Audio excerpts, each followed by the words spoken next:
নমস্কার। আপিলা চাপিলা থেকে পাঠ পর্ব চলছে। আজকে আপিলা চাপিলার 10ম পর্ব থেকে আমরা পড়া শুরু করব।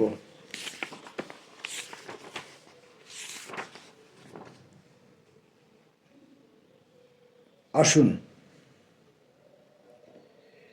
দ্বিতীয়বার দিল্লি। সব মিলিয়ে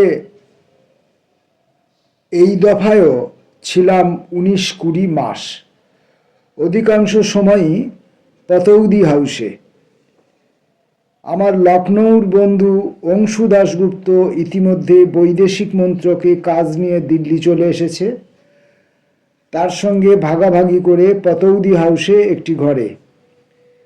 তবে আড্ডা দেওয়ার প্রধান জায়গা পান্ডারা রোডে আমাদের বরিষ্ঠ বন্ধু বলবন্ত দাতরের ফ্ল্যাটে, নয়তো কনস্টিটিউশন হাউসে। নতুন দিল্লিতে সে এক অদ্ভুত সময়।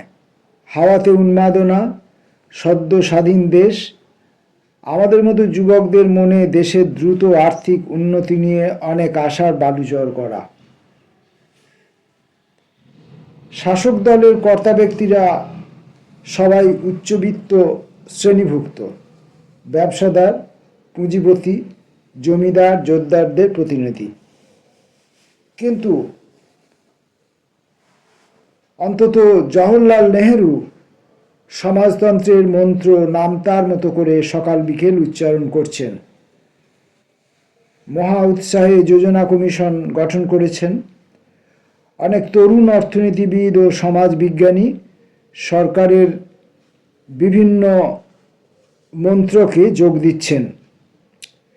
সোভিয়েত দেশের সঙ্গে সম্প্রীতির সম্পর্ক আগে থেকে তো ছিলই,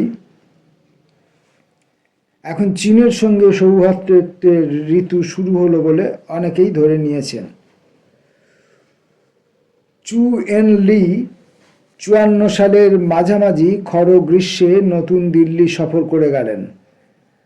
পারস্পরিক শ্রদ্ধা ও সম্প্রীতির উচ্ছ্বাস ভরা বাণীর বন্যা। আমার সমবয়সী যারা নতুন দিল্লিতে এসে জড়ো হয়েছিলাম, নিজ নিজ ব্যক্তিগত রাজনৈতিক বিশ্বাস যাই থাকুক না কেন, সবাই ধরে নিয়েছিলাম দেশটা এবার এগোবে, ভূমি সংস্কার ঘটবে, কৃষি ও শিল্পের দ্রুত বিকাশ প্রায় অপ্রতিরোধ্য, যুগ যুগ ধরে লাঞ্ছিত, শোষিত, অপমানিত দরিদ্র শ্রেণীর এখন থেকে একটু হিললে হবে। দাতরজির ফ্ল্যাটে আমরা যারা আড্ডা দিতাম, ভারতবর্ষের বিভিন্ন প্রদেশ থেকে সমাগত ভিড়। মহারাষ্ট্র, গুজরাট, কেরল, অন্ধ্র, তামিলনাড়ু, পশ্চিমবাংলা এ সমস্ত রাজ্য থেকে বয়সোচিত হুল্লোড় করতাম। ঠাট্টা বিদ্রুপ, অট্টহাসিতে মাতোয়ারা হতাম। বয়োজ্যেষ্ঠদের স্বভাব মুদ্রা দোষ নিয়ে অবশ্যই একটু একটু বিজ্ঞ নাস্তিক মন্তব্যের ঝুড়ি ঝুড়ি।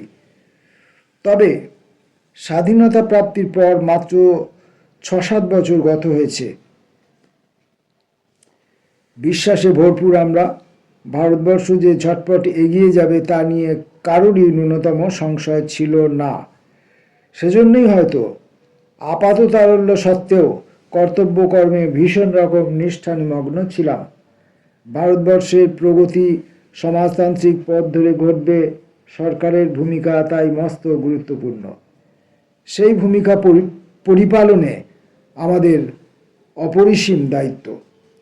10টা ব্যাকরণে তাই আমরা নিজেদের আবদ্ধ রাখিনি। সকাল সকাল দপ্তরে চলে যেতাম।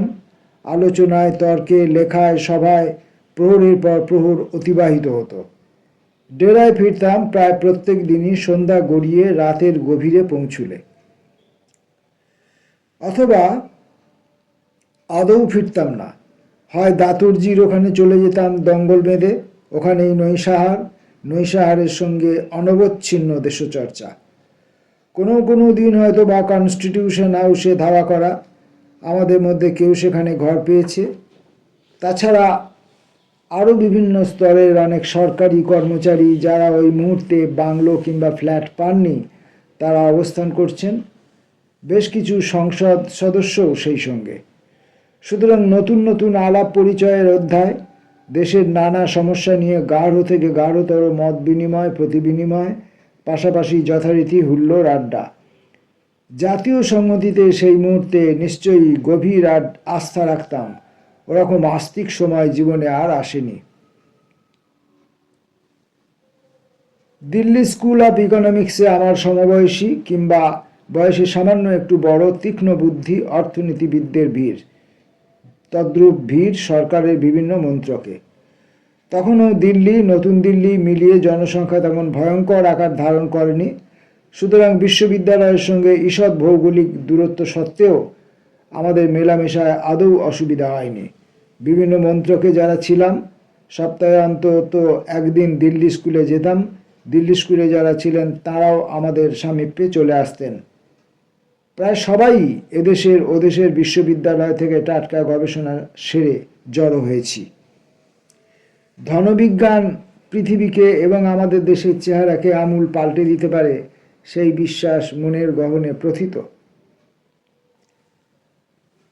অথচ সামান্য একটু প্রতিযোগিতার পরিবেশও ছিল। যেমন প্রধান অর্থনৈতিক উপদেষ্টা শ্রীযুক্ত আঞ্জারিয়া যুগপৎ অর্থমন্ত্রক ও যোজনা কমিশনে পরামর্শদাতা। তার সহকর্মী আমরা প্রায় সবাই অর্থমন্ত্রকে। অন্যদিকে যোজনা পরিষদে ইতিমধ্যেই প্রশান্তচন্দ্র মহলানবিশ প্রধান সংখ্যাতাত্ত্বিক পরামর্শদাতা হিসেবে যোগ দিয়েছেন। খানিক বাদে তিনি পরিষদের খোদ সদস্যও মনোনীত হলেন, যার মানে মন্ত্রী পর্যায়ে স্থিত হলেন। এমনিতেই তার অসাধারণ ব্যক্তিত্ব, তার উপর প্রধানমন্ত্রীর সঙ্গে অতি নিবিড় সম্পর্ক। ইন্ডিয়ান স্ট্যাটিস্টিক্যাল ইনস্টিটিউটের প্রতিষ্ঠাতা তথা অবিসংবাদী প্রধান পুরুষ। তিনি ইনস্টিটিউটের একটি শাখা খুললেন নতুন দিল্লিতে। তরুণ অর্থনীতিবিদ ও পরিকল্পনাবিদদের ঢালাও জড়ো করলেন কলকাতা ও নতুন দিল্লির দুই শাখায়। পরিকল্পনার রূপরেখা নিয়ে প্রধানমন্ত্রীকে প্রায় প্রত্যহ সরবর্ষণ। আঞ্জারিয়া কিছুদিনের মধ্যেই একপাশে পড়ে রইলেন। তার মাথার উপর তখন অর্থমন্ত্রী চিন্তামন দেশমুখ, ব্রিটিশ আমলের সিভিলিয়ান, সব বিষয়েই যথেষ্ট রক্ষণশীল। মহলানবিশ যতই এগিয়ে যেতে চাইছেন, দেশমুখের ততই রাজ ধরবার প্রয়াস। আঞ্জারিয়াকে প্রধানত অর্থমন্ত্রীর বচন উপদেশই শুনতে হতো। পরিকল্পনা পরিষদেও তিনি অর্থমন্ত্রকের মতামতই জ্ঞাপন করতেন। তদুপরি তিনি লন্ডন স্কুল অফ ইকোনমিক্স থেকে পাশ করা ধনবিজ্ঞানী। ব্রিটিশ ঐতিহ্যে ধীরে চলা নীতি মজ্জাগত, তাও আঞ্জারিয়ার মানসিক গঠনকে অনেকটা প্রভাবিত করেছিল। তবে তার রক্ষণশীলতা সত্ত্বেও ভদ্রলোক অতি চমৎকার মানুষ। তার স্ত্রীও অতি করুণাবতী। আমরা যারা আঞ্জারিয়ার সঙ্গে কাজ করতাম তার ঘরের মানুষ হয়ে গিয়েছিলাম। তবু মহলানবিশ তার উদ্ধত সাহসিকতা দিয়ে আমাদেরকে অন্যদিকে টানলেন। 200 বছর ধরে বিদেশিদের দ্বারা শোষিত হয়েছি।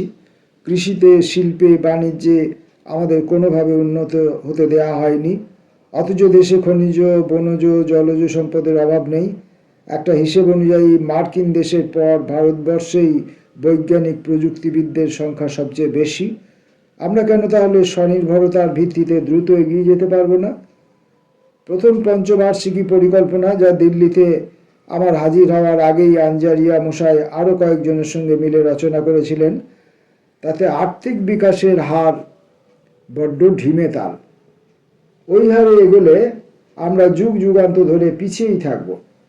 আমাদের যা চমৎকৃত করল, অধ্যাপক মহলানবিশ সোভিয়েত রাষ্ট্রে গিয়ে গসপ্ল্যানের কর্মকর্তাদের সঙ্গে বিশদ আলোচনা সেরে এসেছেন। তাদের ধাঁচে একটি স্বয়ম্বর অর্থব্যবস্থার গাণিতিক মডেল দাঁড় করিয়েছেন, যার সঙ্গে প্রথম পরিচয়ে আমরা মুগ্ধ। অন্য একটি ব্যাপারও ছিল, ভারতবর্ষের রাজনৈতিক সম্মান তখন তুঙ্গে। সম্মিলিত জাতিপুঞ্জে কৃষ্ণ মেনন বক্তৃতা দিয়ে ফাটিয়ে দিচ্ছেন। ভিয়েতনাম, লাওস, কম্বোজে শান্তি স্থাপনে ভারতীয় কূটনীতিকদের অগ্রণী ভূমিকা গোটা পৃথিবী মেনে নিয়েছে। সন্নিকট সময়ে বান্ডুঙ্গে আফ্রো এশীয় সম্মেলন, চুয়েন লি, টিটো নাসের সঙ্গে জওহরলাল নেহরুর সমপর্যায়ে স্তবস্তুতি, জাতীয় আত্মবিশ্বাস শীর্ষবিন্দুতে পৌঁছানো। এই অবস্থায় সাহসী পরিকল্পনার সপক্ষে জনসমর্থন এবং বিজ্ঞ জনসমর্থন দুই স্বতঃসিদ্ধ বলে বিবেচিত হলো। রক্ষণশীলরা পিছু হটলেন। প্রধানত অধ্যাপক মোহলান বিশের অনুপ্রেরণায় দ্বিতীয় পঞ্চবার্ষিকী পরিকল্পনার কাঠামো রচনা, যাতে বহির্বাণিজ্যের প্রসঙ্গ তুচ্ছাতিতুচ্ছ স্বয়ম্বর অর্থ ব্যবস্থা ভিত্তিক মডেলের সূত্র ধরে বিভিন্ন আর্থিক ক্ষেত্রে বিনিয়োগ, গড় বৃদ্ধির হার ও গড় কর্মসংস্থানের হার নিরূপণ। যোজনা পরিষদের মঞ্জুরি হওয়ার পর দেশের 21 জন গণ্যমান্য অর্থনীতিবিদের কাছে সেই খসড়া পেশ করা হলো। আমাদের দেশের ধনবিজ্ঞানীরা বড় বেশি সরকারের কাঁধ শোঁকা। সরকার যদি বলে জল উঁচু, তারাও বলেন জল উঁচু। সরকার যদি বলেন জল নিচু, ওরাও বলেন জল নিচু। সুতরাং এই সাক্ষীগোপাল অর্থনীতিবিদদের দ্বারা স্বয়ম্বর অবস্থাপনা অর্থব্যবস্থার রূপরেখা অনুমোদন করিয়ে নিতে কোনো বেগই পেতে হলো না। হঠাৎ সারা দেশে পরিকল্পনা নিয়ে বাংময়। যোজনা পরিষদ থেকে অনুদান পেয়ে বিশ্ববিদ্যালয়ে, কলেজে, স্কুলে উত্তম, মধ্যম, অধম ব্যক্তিবর্গ দ্বারা পরিকল্পনা সংক্রান্ত গবেষণা, রচনা আদি লেখা শুরু হলো। গভীর তৃপ্তির দিন ছিল দিল্লিতে সেই কয়েক মাস, গভীর আনন্দের দিন। সমবয়সী বন্ধুবান্ধব, দাতরজির ফ্ল্যাটে জড়ো হওয়া সুহৃদ সম্প্রদায়, সেই সঙ্গে আমার রাজনৈতিক বিশ্বাসের সঙ্গে সাযুজ্য সম্পন্ন অজিত দাশগুপ্ত, মোহিত সেন প্রমুখ বন্ধুরা। সবাই মিলে বড়ে গোলাম আলীর গান শুনতে যেতাম, কিংবা সদ্য উত্থিত রবিশঙ্করের সেতার বা আলী আকবরের সরোদ অথবা বালা সরস্বতীর নৃত্য, কিংবা বহুরূপীর রোমাঞ্চ জাগানো রক্তকরবীর সপ্রু হাউসের মঞ্চে। পূর্ব ইউরোপের সমাজতান্ত্রিক দেশগুলির সঙ্গে আমাদের তখন প্রচণ্ড মাখামাখি। সেসব দেশ অথবা চীন থেকে প্রায়ই ব্যালে বা অপেরা দলের আগমন ঘটত। দিনের বেলা অর্থনীতির চর্চায় আবদ্ধ, তবে সন্ধে হলেই দল বেঁধে এ সমস্ত অনুষ্ঠানে জমাট হওয়া। সেসব বন্ধুদের অনেকে এখনো আছেন, অনেকে বিগত। যারা আছেন তারাও নানা দিকে ছড়িয়ে, নানা দেশে, নানা শহরে। তাদের জীবনের গতি প্রকৃতি বিভিন্ন খাদে প্রবাহিত হয়েছে। মনের গড়নও অনেকের বদলে গেছে হয়তো। দাতরজি কিছুদিন আগে প্রয়াত হয়েছেন। তাকে বাদ দিলে যাদের কথা বারবার মনে পড়ে তাদের মধ্যে অবশ্য উল্লেখনীয় ইন্দ্রপ্রসাদ প্যাটেল, কাক্কর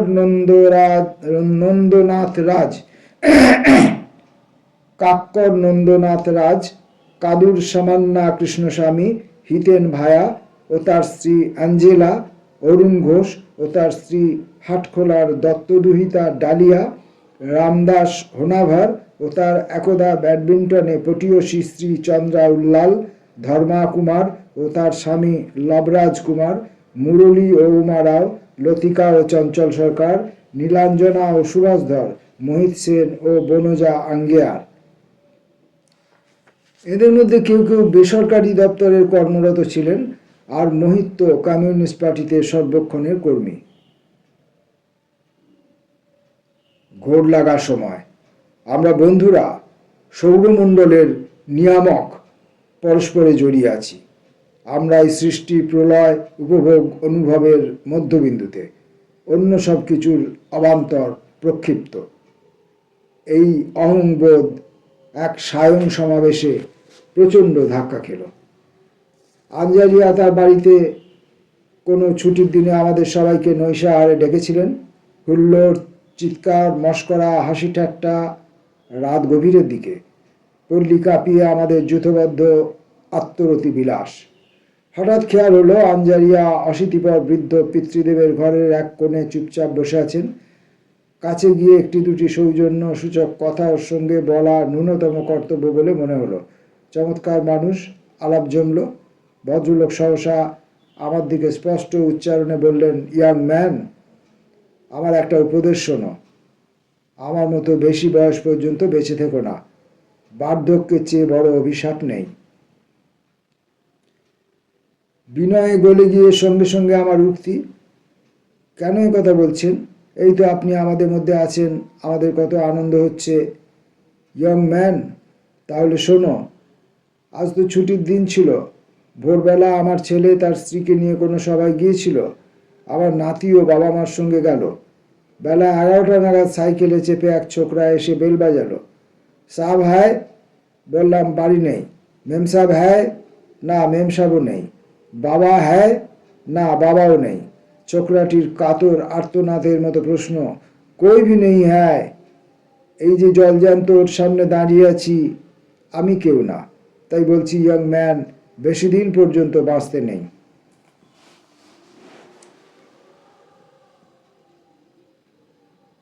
তবে আমরা তখন মধ্য যৌবনের গর্বিত কেন্দ্রে এ ধরনের হঠাৎ থমকে যাওয়া অবকাশ বা বিনয় বা ধৈর্য তেমন ছিল না।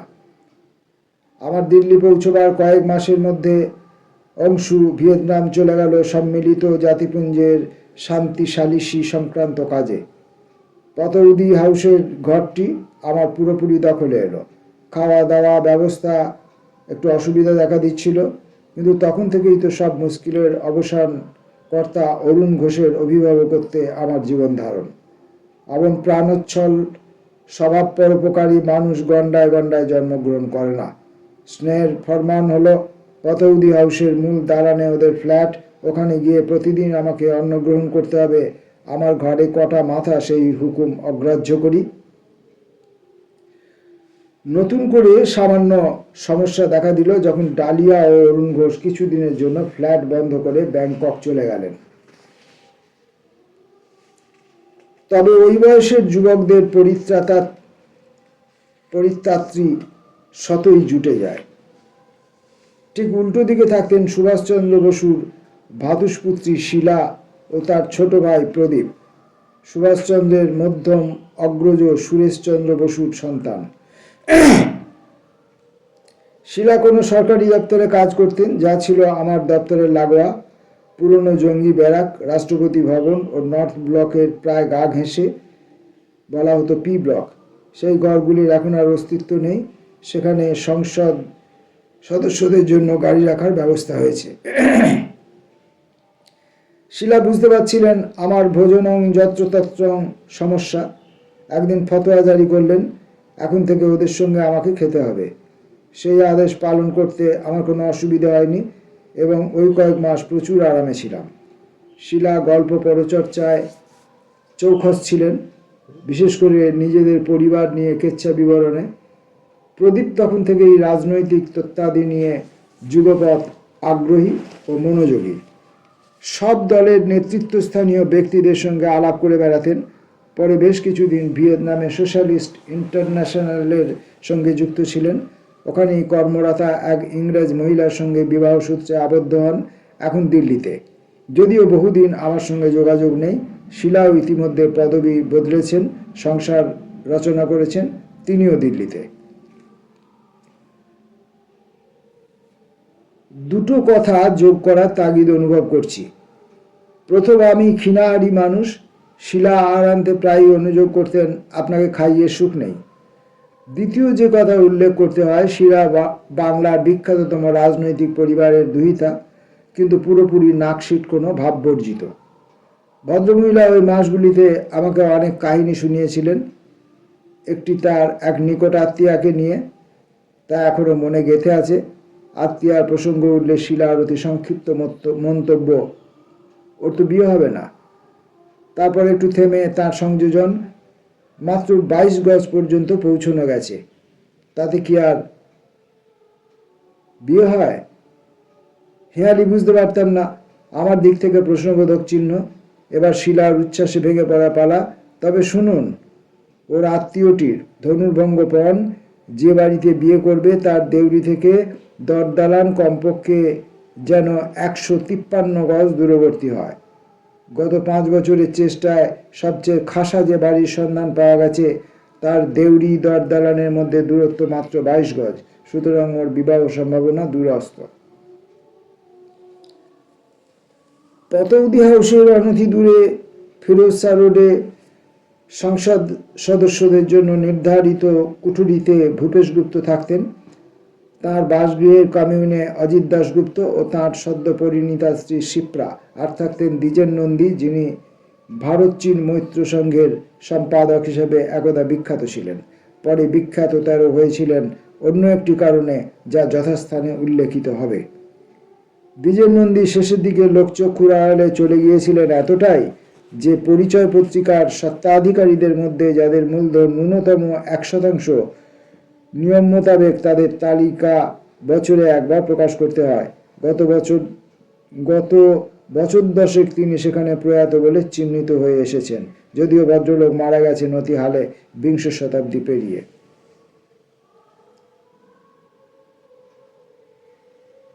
আরও থাকতেন হুগলি থেকে নির্বাচিত সংসদ সদস্য তুষার চট্টোপাধ্যায়, নির্ভেজাল ভালো মানুষ, আদর্শে স্থির, স্বভাব বিনয়ে মুগ্ধ করতেন সবাইকে। বেশ কিছুদিন হলো তিনিও প্রয়াত। কমিউনিস্ট পার্টির সঙ্গে যোগাযোগ হলে আরও গভীর হয়ে উঠল। ভূপেশবাবুর আগ্রহে এবং মোহিত অজিতের উৎসাহে মাসিক ও সাপ্তাহিক নিউ এজে অর্থনৈতিক বিষয়াদি নিয়ে আমার লেখা শুরু হলো। সরকারি কাজ করছি, কমিউনিস্ট পত্রিকার স্বনামে লেখায় অনেক সমস্যা। ভূপেশবাবু আমার জন্য একটি ছদ্মনাম বাছাই করে দিলেন, চারণ গুপ্ত। সেই নামে আমি এক যুগ বাদে নাও ও ফ্রন্টিয়ার পত্রিকায় দেদার লিখেছি। ভূপেশবাবুর কমিউন সব অর্থে কমিউনিস্ট ধর্মশালা।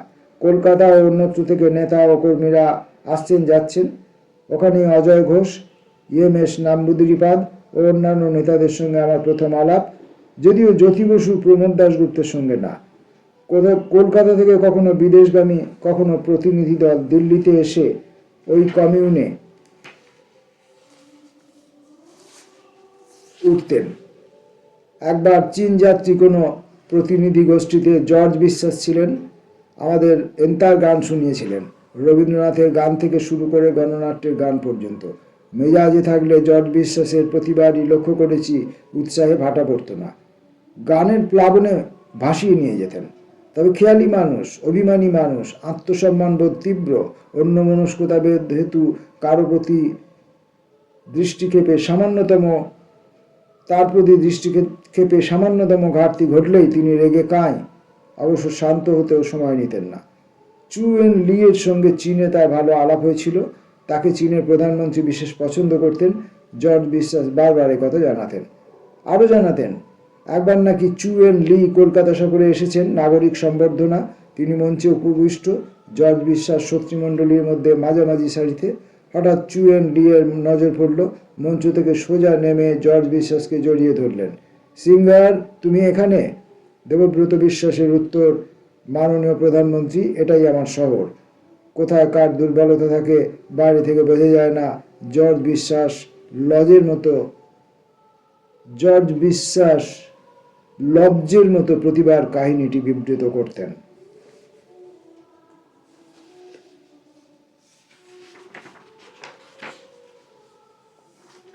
আজ এই পর্যন্ত। দশম পর্বের বাকি অংশ